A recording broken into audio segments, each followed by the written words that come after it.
On the scene, Patty, she's on the phone right now. Patty, what can you tell us that you saw? I was standing on the corner of Broadway and Park Place. That's about 1,000 yards from the World Trade Center. The police were trying desperately to evacuate everyone from the area when all of a sudden there was a massive explosion. It was utter mayhem. People started fleeing away from the World Trade Center. A giant cloud of dust started rolling up and taking everyone. That's okay. Excuse me, sir. The giant cloud welled up. Pretty soon there was absolutely... That's okay. We're almost done, sir. I'm just trying to report what's going on right now. Basically, nobody could see. There were giant clouds of dust throughout the street. I am in the basement of a building right off of Broadway right now. A lot of people are very concerned whether their families know whether they're okay. Hello. I'm sorry. They're ripping the phone. That's Patricia Sabga.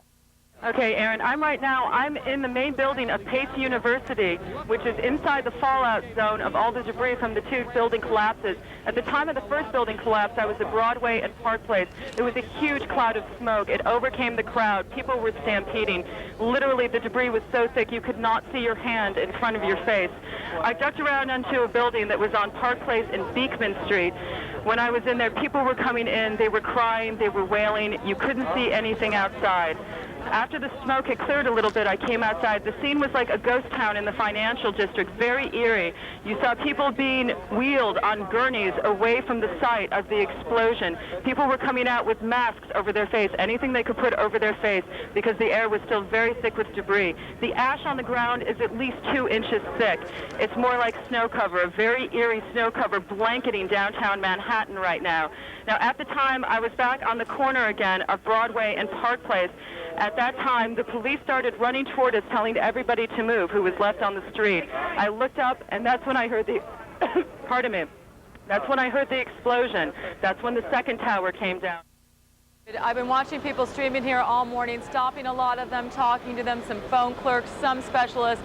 I even talked to an insurance broker. People are so emotional as they return here to the very heart of capitalism this morning. I've talked to several people who came in on the ferry. They all said that the mood was so solemn as they came in. People just couldn't believe the look of the skyline and the smoke still coming up. Apparently somebody was handing out American flags also on the ferry, and we've seen people walking past us all day holding American flags as they return to work, as they desperately try to get back to business as usual. Now, I can't underscore enough the expressions and the moods of the people that I've been seeing. Very, very solemn, but very determined to get this market underway.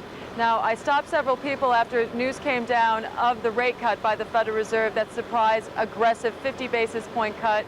And you'd be sort of surprised by the general reaction that we're getting here. One person said, well, that's going to be good in the long run. I don't know how much good it's going to do today. Another guy said, you know, it's just a drop in the bucket compared to the devastation that we're seeing right now.